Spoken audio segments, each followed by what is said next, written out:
কাজে আজকে এই সরকার কোথায় নেমেছে সেটা আমাদের বলার অপেক্ষা রাখছে। আমি বক্তব্য দীর্ঘ করব না। আমাদের কি ভিডিও ক্লিপ রেডি আছে? ভিডিও ক্লিপ দেখাবে। আমি সর্বশেষ একটি কথা বলি, কিছু মনে করবেন না। আমরা বিএনপি একটি উদারনৈতিক গণতান্ত্রিক রাজনীতির আদর্শে বিশ্বাসী। আমাদের শহীদ প্রেসিডেন্ট জিয়া রহমান বলেছিলেন, জনগণ সকল ক্ষমতার উৎস। আমরা জনগণের ক্ষমতায় বিশ্বাসী। সে কারণে আমরা জনগণকে সঙ্গে নিয়ে আমরা বাংলাদেশে গণতন্ত্র পুনঃপ্রতিষ্ঠার সংগ্রামে আছি।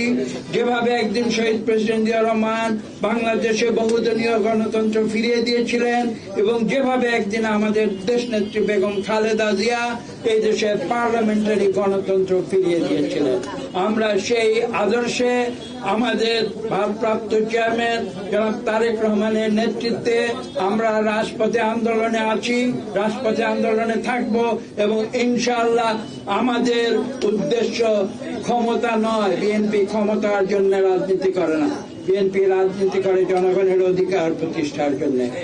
সেই আন্দোলনে আমরা আছি।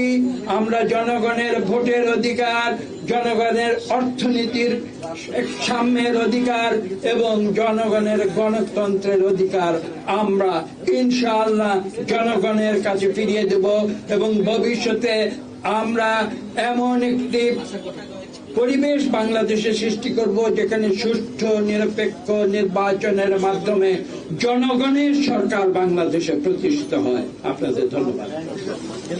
ঠিক আছে,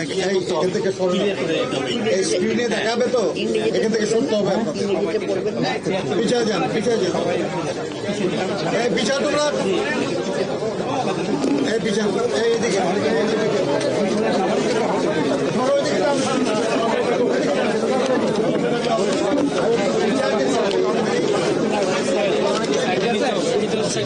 আমরা ওইদিকে চলে যাই। আমরা এখানে টাকা দরকার নেই।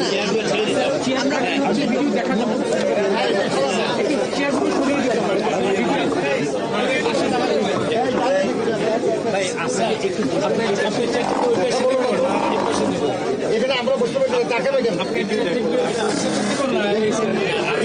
আরে ভাই এখানে বলবো না আমরা, না সাইড করে বসো। আমাদের এটা দেখার কোনো দরকার নেই।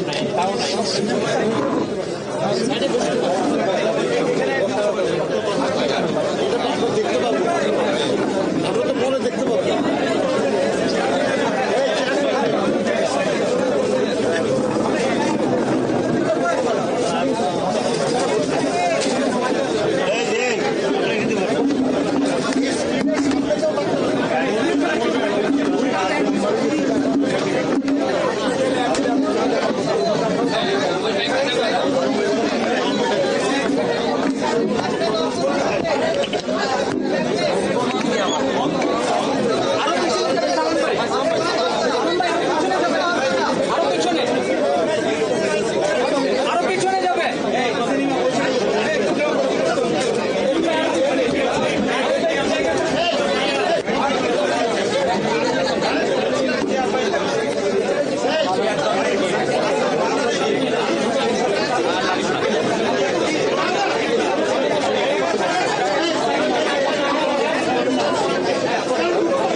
words and the way she says them, you might think that you are listening to the voice of a dictator rather than the Prime Minister of a democratic country.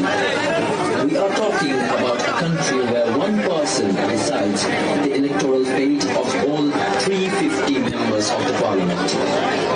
In the last election of January 7th, we saw the occurrence of such events, where there is no opposition. The so-called opposition party in the parliament, the Jatiya Party, has acted as an opposition party to compromise with only 26 seats thrown away by the faithful controller, and the remaining 220 of the party's deprived members have withdrawn from the contest before the start of the election.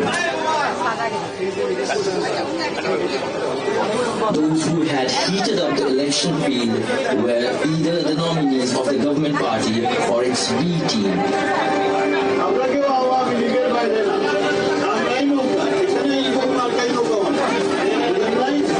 Products of the same party with the blessing of the party chief, in their language, dummy candidates, or so-called independents.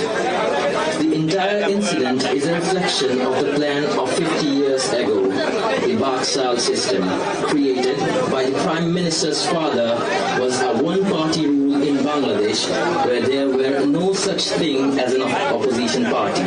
Everyone participating in the election is nominated by only one party.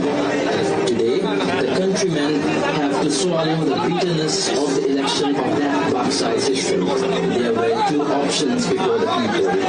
One, vote to legitimize this sham election of dictatorship, or reject the election and let them know that the people are boycotting this sham election in disgust. People today spontaneously chose the second option.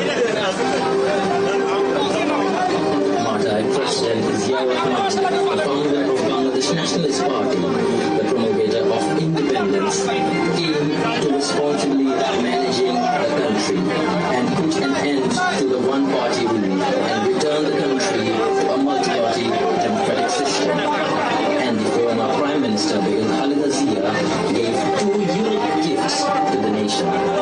First, it was under her leadership that the parliamentary democratic system was established, and the caretaker government system for national elections under non-partisan government as a symbol of public confidence, an excellent electoral system.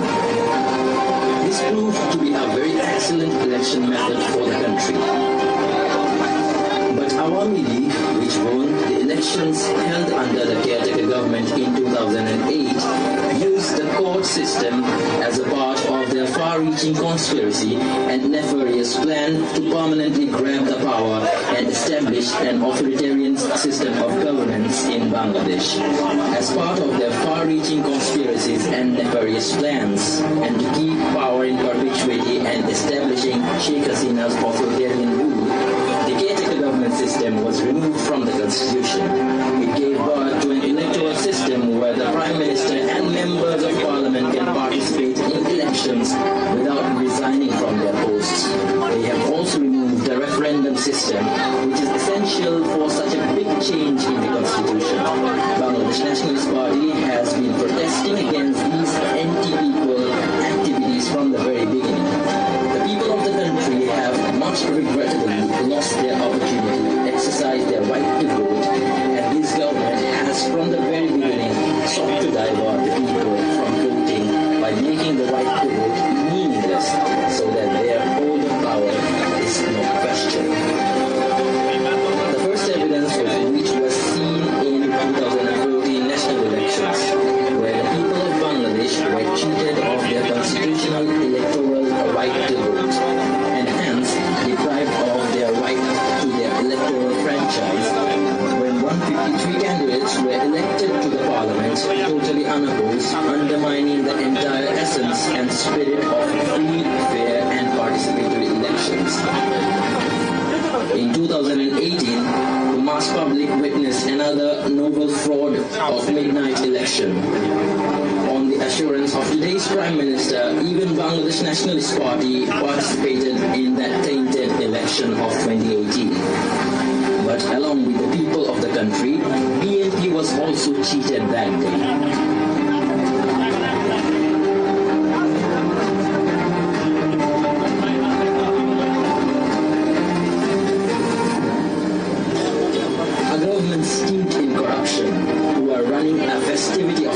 corruption in every sphere, risk-filled reserves, mega corruption of mega projects, ruined banking sectors, along with laundering of nearly 1 lakh crores of taka every year. The police and the administration have been made 100% party obedient and partisan. The judicial system is questionable, and an ineffective and spineless election commission has been added to it. What other option did the BNP and their like-minded parties have but to boycott the election in protest of such a staged sham election? The so-called national election of January the 7th is a clear proof that there was not the slightest mistake in their decision. What did the world see? Every polling station is empty of voters from the morning till evening.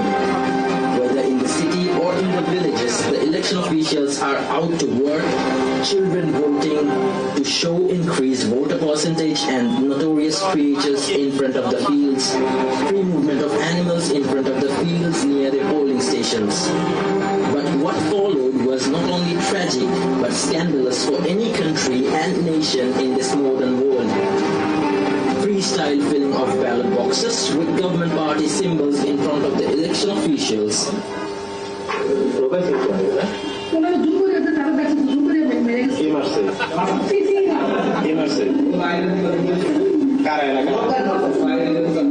A failed attempt to deceive the election observers by showing an artificial crowd with no voters standing.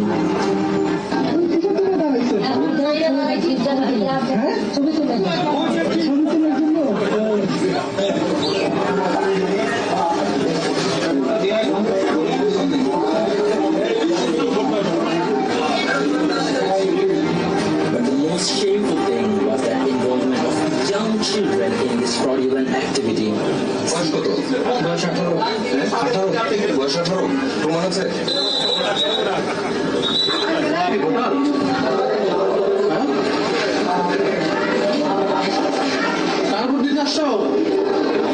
Even the Prime Minister's center itself was not free from the episode of election fraud.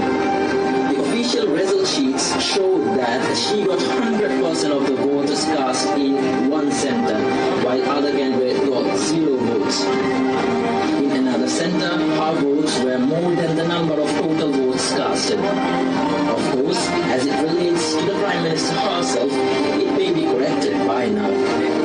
The constituency of the General Secretary of Awami League was not spared from electoral lawlessness. There were also numbers of cases where seal of publicly giving the seals to vote symbol, which is the symbol of Awami League.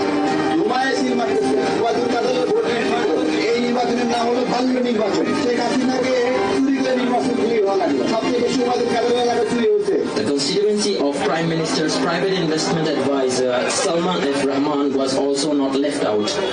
Dhaka আকাশনে দুহারের মুকসিদপুরের Shinepukur সরকারি প্রাথমিক বিদ্যালয় কেন্দ্রে সাধারণ শিশুদের দিয়ে vote দেওয়ার অভিযোগ এমন প্রমাণও পাওয়া গেছে।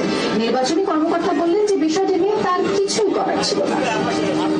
There were incidents of failed voting by sealing the ballots by partymen openly. BBC, Deutsche Welle, AFP, and most of the first-line media outlets of the country and around the world gave eyewitnesses accounts of all these crimes throughout the day.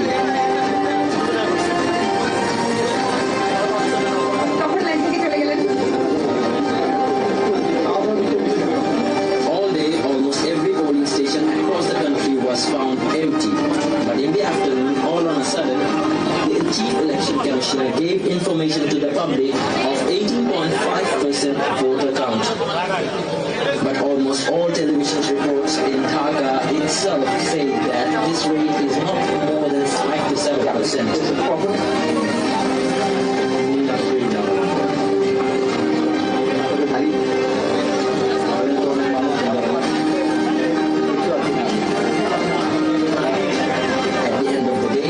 Chief Election Commissioner suddenly choked and found hesitant, saying that being prompted that the polling rate was close to 40%,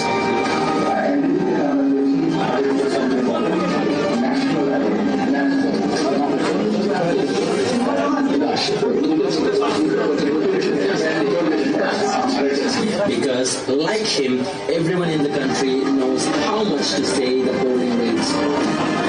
Several Awami League leaders are confessing to their past misdeeds by self-immolation today. How they sealed thousands of ballot boxes the night before the voting of 2018. Clashes in between the government parties, members, burning of polling stations, shootings, amputations of hands, severe injuries and murders were not left out. This so-called election unwittingly created a plebiscite referendum where 90% of the people abstained from voting and showed unwavering support for the necessity of a caretaker government as demanded by Bangladesh Nationalist Party, and it proves their victory. প্রত্যেকটা বুথে প্রায় একই scenario, 431টা vote আছে, তার মধ্যে vote করেছে 3টা, 450টা vote আছে, তার মধ্যে ভোট করেছে 9টা। এরকম ভাবে আপনাদের খুব কম সংখ্যক ভোট আমরা দেখতে পাচ্ছি।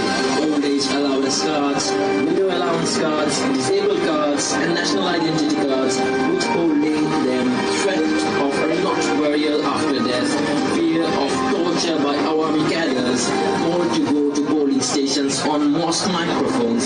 Nothing could make 90% people to go to the polling station. We know that historically no dictator has lasted forever, and Bangladesh will be no exception. This farcical election on January 7th undoubtedly took the movement to overthrow the dictatorship a step forward. Even in the midst of 100 disappointments, some convincing realities reveal our intuition, and I would like to introduce you to such a scenario.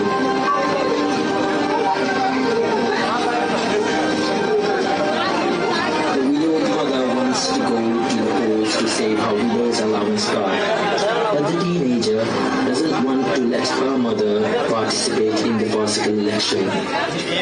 The juvenile sparks evasive resistance. Mother, don't beg for your widow's allowance card. I will work as a farm laborer to support the family, but you, please don't go. What a cruel blackmailing of the government's social security program. Alas, this is not the Bangladesh we want to live in. Bangladesh will not lose its way as long as these confident children and teenagers who are behind our eyes remain in this country.